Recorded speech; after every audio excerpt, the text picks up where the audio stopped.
자, 삼성전자와 SK하이닉스가 정말 잘 달리다가 빠지기 시작한 게 그 시발점이 애플이 중국산을 써야 되겠다. 이게 너무나 비싸져서 이거 가격을 올릴 수밖에 없다. 이 얘기가 나오면서부터 우리 시장이 좀 어려워졌죠. 네, 타이밍이 네, 타이밍이. 네. 그래서 아까 우리 김전열 센터장께서도 이야기하셨듯이 이게 빅테크들의 어떤 압력 아니면 이 분위기에 의한 메모리의 마이크론을 포함한 메모리 반도체의 어떤 압박이 전방위적으로 가해지는 거 아니냐. 네네. 이런 말씀을 하셨는데 네. 이게 좀 연결되는 것 같기도 하고요. 그런 분위기는 사실은 한 달 정도 됐습니다. 그러니까 우리나라 언론에는 그렇게 많이 회자가 덜 된 이유는 우리 여러분들이 그 외신을 다 보진 않잖아요. 그러니까 저같이 이쪽에 많이 보는 사람들은 거의 매일 보거든요. 그러니까 6월 초부터 계속 나오는 얘기가 반도체 가격이 급등해서 굉장히 불편해한다. 그리고 불만으로 간다. 뭔가 조치까지는 아니더라도 이게 뭔가 이제 여론과 그 다음에 투자가들의 설득시키거나 할 때 방향이 달라질 것 같다는 얘기를 들었었어요. 근데 그거를 얘기 안 한 게 아니고 그럴 수 있다고 얘기하는데 시장이 그런 걸 다 무시했잖아요. 근데 일견 또 그 무시하는 것이 아주 이상한 게 아닌 게 실적이 너무 좋기 때문에. 그러니까 이번에 삼성전자 실적 뭐 완전 역대급 아닙니까? 그러니까 그걸 그렇게 되고 뭐 그렇게 되는데 실제 결국은 우리 주식을 누가 사줘야 되잖아요. 그 주식을 사주는 펀드 매니저들을 누가 영향을 미치나. 미국의 월가와 정치가들이 영향을 주는 겁니다. 그러는 거예요. 아까 말씀드린 것처럼 코스트가 휴대폰이나 PC 같은 거에 반도체 비중이 반도체가 원가가 5% 10%밖에 안 되는 것이 이 30% 40% 되면 무슨 수로 걔네가 비즈니스를 계속할 수 있겠어요. 물론 우리가 반도체 만들 수 없으니까 애플 니네가 안 주고 내가 딴 데 팔 수 있어 라고 하지만은 우리가 장사를 한두 해 하는 게 아니고 3년 5년 뒤에도 계속 이렇게 쇼티지가 될까요? 라고 자문한다면 물론 하이닉스 ADR 하면서 최태원 회장님이나 아니면 그 곽 사장께서 27년 내년도가 더 쇼티지다. 그러게요. 27년은 더 심해질 거라고 하던데. 그럴 수 있어요.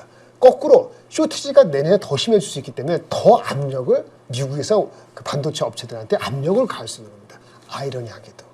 뭔 얘기인지 아시겠죠? 네. 그러면 꼼꼼 합시다. 내년 돼 그 반도체가 또 오른다? 예를 들어서 또 많이 오른다? 예를 들어서 그러면은 그거를 걔네들은 그냥 가만히 있을 것이냐? 있을 수 없죠. 스펙을 낮추더라도 중국 거가 웬만큼 나오면은 걔네 걸 쓰려고 하고 싶죠. 근데 여기에 미국의 진티한 면이 있습니다. 미국은 중국을 저지하고 싶어 하는데. 그렇죠. 치플레이션이 나발이고 뭐 그래가지고 중국 거 써야 돼? 그렇지. 중국 걸 써주면은 바로 그 순간 중국 반도체의 성장은 담보가 되는 건데. 그러니까요. 거기에 우리가 기대고 아니면 그것 때문에 이게 말이 안 된다고 얘기하는데 거꾸로 내년도에 반도체가 지금보다 쇼티지가 더 심각해지면은 걔네들이 우리가 생각하지 못한 거를 행동을 옮기지 않는다고 장담할 수 있습니까? 그리고 좀 더 29년도 30년대 가는 데는 걔네들이 이렇게 캐펙스 계속 써야 되는데 물론 알파벳 같이 탄탄한 회사는 프리 캐시플로우가 약화되더라도 미리미리 자금 조달을 했죠. 그렇죠. 뎨 파이낸싱. 근데 자금 조달을 하기 어려운 상황이 되는 회사가 있다 합시다. 예를 들어서 오픈 AI. 오픈 AI 지금 상장하는 거에 많은 거예요. 내년도를 연기했죠. 그러면 만약 캐시플로우가 이슈되면 어떻게 돼요? 전 세계에 오픈 AI가 연결돼가지고 그 투자하는 것이 누구는 3분의 1하고 누구는 5분의 1이라는데 5분의 1 적은 건가요? 전 세계? 물론 걔네들이 힘들면 딴 데가 흡수할 수 있다고 하는데 흡수하기 전에 소용돌이가 한번 부를 수도 있지 않습니까? 그렇죠. 그러니까 이런 것들이 저한 사정이 우리한테 압력을 주는 빌미가 될 수 있는 겁니다.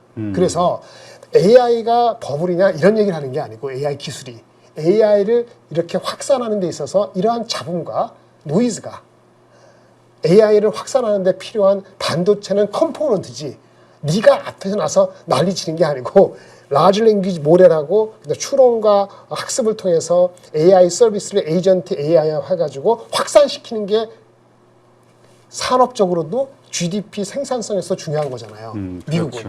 그냥 반도체는 거기에 부품이라고요. 근데 이게 이렇게 헷갈리기 시작하면 힘들게 만들면은 그거를 여하이 우리 입장에서는 바람직하지 않은 뭔가 조치 내지는 압력이 계속 된다면 미국의 투자가들이 바라볼 때 과연 메모리 주식을 먼저 다시 고려할까? 빅테크를 고려할까? 이렇게 생각을 할 수 있죠. 그 시간이 한 달로 끝날 수도 있고요. 이번 달 말에 우리 녹화할 때 나중에 메타 아니면 진짜 마이크로소프트, 애플이나 알파벳이 실적 발표할 때 야! 우리는 곡괭이 무조건 필요해. 어떤 가격이라도 나는 무조건 가져간다. 진짜 LTA로 3년간 묶어서 가격이 설사 지금 100이 110되더라도 나는 허용한다. 뭐 이런 식으로 간다고 커미트를 하면은 수구로 들어서 지금 주가가 완전히 개폭락된 게 뭐 V자는 아니더라도 W를 이렇게 대꼬받고 해준다든지 아니면 U자라도 한다면은 주가가 지금 저가 배수의 기회일 수도 있죠. 근데 그런지 여부는 좀 기다려봐야 된다는 사람들이 생각이 드는 이유가 한 달 전과 달리 주식의 수급이 우리의 수급이 너무 극단적으로 ETF 때문에 두배 ETF 이렇게 나가니까 겁이 난 사람들이 그리고 강남꼭 강남이 아니고 예전에 돈 많이 몇백억씩 투자하던 개인 투자가들에서 요즘 얘기 들은 거는 일부긴 하지만은 이 변동성 장세 지겹다. 이런 얘기가 흘러나온 게 지금 일주일 됐습니다. 그러니까 이런 것이 한 달 전하고 수급도 다른 거예요. 이게 서로 연관되기 때문에 그래서 제가 낮게 사고 그런데 불구하고 가이던스 낮게 샀음에도 불구하고 뭐 손절매가 15% 20% 될 수 있는데 손절매가 건다면은 반은 하세요. 왜냐하면 그래야지 현금이 나와서 그러니까 손절매 안 해도 될 정도로 현금이 그렇게 많으시면은 진짜 남들이 블리딩하면서 피를 낭자하면서 쓰러질 때 살짝 들어가시고도 괜찮은데 그런 현금이 갖고 계신 분이 얼마나 계실까요? 그렇지. 네, 그렇기 때문에 현실적으로 손절매는 유감스럽습니다만은 뭐 제 가이던스 줘서 마이너스가 됐다 하더라도 그거는 손절매를 지키시고 뭐 물량이 좀 아까우면 반은 하고 현금을 확보하시는 게 맞고요. 옛날에 들어갔고 낮게 들어가신 분들은 일단은 펀더멘털이 지금 당장의 이슈는 아니지만 펀더멘털이 이상하게 될 소지가 있어 주가 빠진 거니까 7월 말에 그 빅테크들 빅마우스를 보시고 잘 들으셔야 돼요. 우리 아전인수격으로 얘기하면 또 사람들이 막 얘기할 겁니다. 절대 너무 긍정적으로 보지 마시고 중립적인 관점에서 야 이건 너무 심했네. 그러면 그때 확인하고 들어갈 수도 있어야 되죠. 근데 그때 확인하고 들어갈 수 있으려면 뭐예요? 돈이 있어야 될 거 아닙니까? 돈이 있으려면은 현금이 기본적으로 30% 가까이 있었어야 되고 새롭게 들어가는 사람은 반 정도는 있었어야지 그런 유도리를 할 수 있지. 안 그러면 겁이 나서 못합니다. 네. 그러니까 지금 빅테크와 메모리 반도체의 어떤 힘겨루기 요게 지금 벌어지고 있다. 이제 이렇게도 볼 수 있고 어쨌건 그 어떤 그 힘겨루기의 어떤 결과는 이번 빅테크 기업들의 실적 발표에서의 그 가이던스.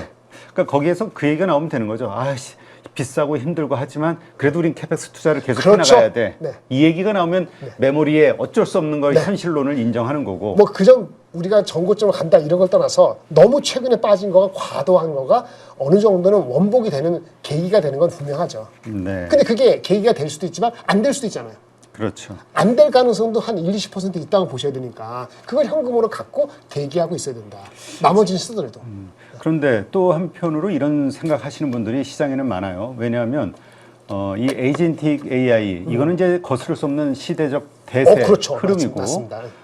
빅테크 기업들이 이걸 중도에 포기할 수가 없다. 중도의 속도를 늦출 수가 없다. 왜? 서로 경쟁해서 거기서 오히려 자기가 죽을 수 있으니까. 그리고 미국의 입장에서 크게 보면은 중국과의 패권 전쟁 여기에서 질 수 없고 이게 이제 우리의 그 하나의 희망인데 기본 내러티브였죠. 6월 중순까지도 계속 그 내러티브였죠. 그 내러티브가 바뀐 건 아까 바뀐 게 아니고 흔들린 거는 아까 그 빅테크에 대한 주문이 야 빅테크도 결국은 한도가 있지 임계점이 있다라고 미국에서 분위기 가면서 이번 실적 발표될 때 야 너네 그러면 자사주 포함해서 주주 환원도 어떻게 할 건데 이런 얘기 할 거란 말입니다. 그러면 걔네들이 할 수 있는 건 제가 이렇게 말씀드릴게요. 그래서 걔네들은 실적 이번 발표할 때 걔네들의 EPS 성장률, 매출 성장률 그다지 중요하지 않습니다. 뭘 보시면 RPO를 보세요. RPO. 예, Remaining Performance Obligation. 영어로 써서인데 미래 매출이에요. 그 수주 있잖아요. 수주 다음으로 확정적인 거예요. 물량이. AI 비즈니스로 RPO가 받은 것이 성장률이 뭐 100%, 150%가 나온다면은 예를 들어서 어느 기업이 매출 성장률이 80%밖에 안 나오고 EPS 성장률이 40%밖에 안 나오다 하고 마진이 다소 감소되더라도 미래의 매출을 잡을 수 있는 RPO가 그로스가 높다면은 이거는 긍정적으로 쳐줄 여지가 여전히 있긴 있어요. 단 프리 캐시 플로우가 잉여 현금 흐름이 마이너스다. 이런 회사는 용납이 안 될 겁니다. 그러니까 약한 거리 오라클이라든지 몇 군데는 프리 캐시 플로우가 그러니까 영업 현금 흐름 오퍼레이팅 캐시 플로우에서 캐펙스를 하고 나서 남는 게 있어야지 자사주를 사든 배당을 줄 거 아닙니까? 이게 의미 있게 주는 회사는 주가는 한번 맞을 거예요. 근데 프리 캐시 플로우가 줄더라도 아직은 여유가 있는 상태에서 아까 RPO 성장률이 예상이 30%인데 50% 나온다든지 성장률이 이렇게 나온 회사는 아마 어느 정도 믿음을 다시 살릴 수도 있지 않을까 싶어요. RPO가 중요합니다. 마치 우리 삼성전자 하이닉스 얘기할 때 뭐죠? LTA 비중이 얼마나 중요했잖아요. 그렇죠. LTA 비중이 10%, 20%, 1, 2년 내에 50% 한데 그렇게 보잖아요. 그리고 중요한 것이 RPO가 중요한 거예요. 네. 네, 그게 매우 중요합니다. 근데 지금 어떻습니까? 인프라 투자가 이제까지는 어떤 학습 네. 여기에 그 중심이었다면 지금 이제 출원 중심으로 바뀌고 있다. 그래서 그 IDC 조사에 의하면 출원 예산은 한 47%, 학습 맞아요. 예산은 28% 중요하죠. 넘어섰다. 네, 맞아요. 이것이 우리 메모리 반도체에 가져올 영향 어떻게 봐야 됩니까? 매우 긍정적인 거죠. 더 늘어나야 되는 거죠. 맞습니다. 계속해서. 맞아요. 그게 기본 내러티브예요. 내러티브 바뀐 게 없어. 그리고 그걸 알기 때문에 그 GPU하고 라지 랭귀지 모델을 가지고 AI를 서비스하는 그 많은 빅테크 포함해서 스타트업들이 메모리가 필요한 거예요. 그래서 주가가 메모리 가격이 오른 거예요. 근데 걔네들이 캐시플로우가 잘 안 돌아. 그래서 펀딩을 하려는데 뭐 IPO 시장이 애매하거나 뭐 리퀘어먼트가 안 맞아. 이게 꼬였단 말입니다. 그러니까 꼬인 걸 누가 풀어줘야 된대. 그래서 삼성하이닉스 이런 얘기 나오면 삼성하이닉스가 가격을 이제 그만 올리고 덜 올리고 예상보다 그죠? 그리고 물량을 좀 더 커밋해서 서로 양보하면서 가자. 그러니까 이렇게 이제 나오는 거예요. 어떤 그 수요 증가라는 그 이슈 가지고 우리 저 최태현 회장도 얘기하셨듯이 이게 계속 이 메모리 가격이 올라가는 게 아니라 야 우리 같이 공생하기 위해서는 어느 선에서 스톱해줘야 돼. 이러한 분위기가 만들어질 수밖에 없다. 그럴 가능성도 배제할 수 없는 거죠. 걔네들이 원하는 게 그런 건데, 근데 지금 가격이 내려간다는 게 아니에요. 그러니까 부메랑은 뭐냐면 계속 올라가다가 진짜 걔네들이 캐시플로우가 많이 나서 갑자기 멈추는 게 아니고 성장이 그러면 그 부메랑은 우리한테도 크거든요. 그렇죠. 그러니까 이 적정한 레벨이 어딘가를 서로 밸런스에 맞춰가는 그 시작점, 그러니까 LTA 비중이 말이죠. LTA가 20%잖아요. 이게 이제 가격이 안정화시키려면 지금 안 돼요. 그치. 한 반은 돼야지. 그렇죠. 50% 이상은 돼야. 그 반이 내년 중반까지 안 된다니까요. 그럼 그때까지는 계속 이 논리가 있는 겁니다. 그럼 그때까지 어떻게 되지? 밸류에이션이 멀티플이 높게 안 쳐지는 거예요. 그 제가 말씀한 시크릿한 거를 왜 걔네들이 얘기하는 게 우리가 안 쳐줄 건데 그러니까 4배에서 8배 사이 갇히는 거예요. 근데 지금은 그걸 감안하더라도 이미 4배, 5배니까 더럽게 싸네라고 우리는 아기할 수 있고 우리 입장에서는 그게 맞아요. 근데 우리 돈을 사주는 걔네들이 자꾸 뻗당기면은 천천히 올라가요. 그래서 저는 이게 내려가는데 이게 이렇게 L자 내지는 이렇게 하다가 이 L자 하다가 갑자기 훅 빠지는 이런 건 진짜 상상하기 싫은데 이게 V자 W가 아주 편안하게 W 이거는 그렇게 낙관할 수는 없어요. 이 서로 간에 컴프로마이즈가 돼야지 W자나 약간 U자 L자 U자 비슷하게 가다가 나중에 V자 되고 이렇게 기대해야 될 것 같은 생각이죠. 하여튼 오늘 하락률은 ADR에 저는 역반에서 제가 할 때는 이게 오늘 하이닉스 가격이 올라간다고 생각하지 그러니까 안 올라갈 수도 있습니다라고 저는 얘기를 했거든요. 여기저기 다. 그런데 그 반도체 가격이 저기 뭐 실적이 안 좋다잖아요. 그거는 분명히 단기적으로 희망한 거니까. 그걸 하더라도 이게 한 5% 7% 이상 빠질 건 아니라고 보는데. 그렇지. 근데 13% 빠졌으니. 그리고 그렇다면은 삼성전자는 밸류가 하이닉스보다 15% 이상 디스카운트 됐기 때문에 얘네들도 부안해 등할 정도는 아니지 않는가 싶었는데 아까 말한 여러 가지 수급적인 거 센티가 그렇게 되다 보니까 뭐 그냥 다 빠지는 거죠.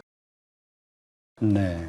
자, 지금 공포에 파시면 안 돼. 근데 공포에 팔지 않으면 현금이 있었어야지 공포에 안 팔지. 그렇지. 현금이 없는데 공포가 오지 어떻게 안 자기가 오겠어요. 이 공포심을 버티기가 어렵다 하면 일부 뭐 손절을 해서라도 현금을 확보하는 거고 그렇지 않고 버틸만 하다면 그냥 버티고 간다. 그렇죠. 이렇게. 그리고 항상 말한 것처럼 이렇게 같이 빠질 때는요. 나중에 올라올 때 덜 올라올 수 있는 거. 솔직히 약간 찝찝한데 그냥 미련 갖고 있는 주식도 있잖아요. 미련 갖고 있는 어떤 섹터. 이런 것들은 같이 동반할 때요. 그걸 버리는 거예요. 그리고 진짜 장비주를 살지 삼성에서 살지 아니면 화장품을 살지 아니면 섞어서 3개 화장품, 소부장, 하이닉스 이런 3개를 333 하고 그거 합해서 현금 여전히 30-40% 나갈지 이거를 폭락할 때도 생각하면서 제가 말씀 여기 안 포함되는 거 많잖아요. 그렇죠? 그런 것부터 정리하고 바튼 피싱도 그렇게 하시는 게 맞다라고 말씀을 드리는 거죠. 네. 자, 지금 아까 우리 잠깐 얘기했습니다만 메타에서 그 클라우드 남는 어떤 그 AI 스펙을 좀 임대를 해주겠다. 네네네. 클라우드 해주겠다. 그렇죠. 이것 때문에 저 또 사실 이 AI 버블에 대한 이슈가 확 터졌었는데. 그 오해제가 심하죠. 그렇죠. 네. 이거 간단하게 한번 다시 정리 좀 해주시죠. 네. 불안하니까 이제 이런저런 걱정이 다 되는 거예요. AI가 자기네 그 랭귀지 모델 라마 있죠. 이렇게 포함해서 그거 다 돌리려면은 데이터 센터가 필요하잖아요. 캐파가. 근데 이거를 자기네 용도 말고 다른 용도로 데이터 센터를 임대해주는 사업을 할 수 있다라고 얘기했어요. 근데 딱 보니까 그럼 여기 남는 거 아니야? 자기네 거 돌리는데 캐파가 남는다는 얘기는 수요가 없다는 거 아니야? 이게 인더스 전체적인 거야? 그래서 일로 가서 일반 임대하면은 코어 임대하고 싸우고 가면은 그 가격도 떨어지고 대체 뭐야? 이렇게 나오는 게 첫 번째 반응이죠. 근데 첫 번째는 구분돼 있다. 자기네 거 쓰는 거는 어드밴스드된 모델, 이른바 아까 훈련 포함해서 그런 거는 지속적으로 하이엔드 GPU를 써야 되거든요. 그러니까 이거는 계속 챙겨. 그런데 구닥다리 된 GPU가 있잖아요. 이거 재활용하기 좋은 거는 그 정도만 써도 되는 그런 마켓이 있죠. 네. 그거는 이제 스타트업, 조그만 업체들, 걔네들이 계속 투자를 못하니까 메타 같은 데가 그렇게 해주면은 그 임대 거를 쓰겠다는 사람들이 꽤 있단 말입니다. 그 수요가 있다고 보고 이렇게 할당해 줄 수 있다라고 한 거죠. 그럼 사실은 별거 아니죠. 그리고 지금 임박한 것도 아니고. 그렇지. 그러면서 새로운 GPU의 그 확장은 계속해서 증가할 수밖에 그렇죠. 없는 그럼 거죠. 걔네들도 그래서 ROE가 좋아지면 걔네들도 투자를 계속하는데 부담이 조금 덜는 거 아니에요. 이렇게 하는 것이 상식적인 판단이건만 시장이 얼마나 불안했으면 그걸 그렇게 곡해했을까. 이것도 29일 날 메타가 실적 발표하면서 이제 점검을 해준다. 해줘야 되는데 미리 했는데 며칠 전에 엔비디아의 고위 관계자인가 CEO인지 아니고 누가 어떤 컨퍼런스에서 얘기했어요. 아까 그 메타같이 이렇게 임대 사업 하는 곳이 수요가 나쁜 게 아니고 계속 좋고 하이엔드로 간다고 분명히 얘기했어요. 메타라고 얘기는 안 했지만 이거는 지나간 얘기예요. 네.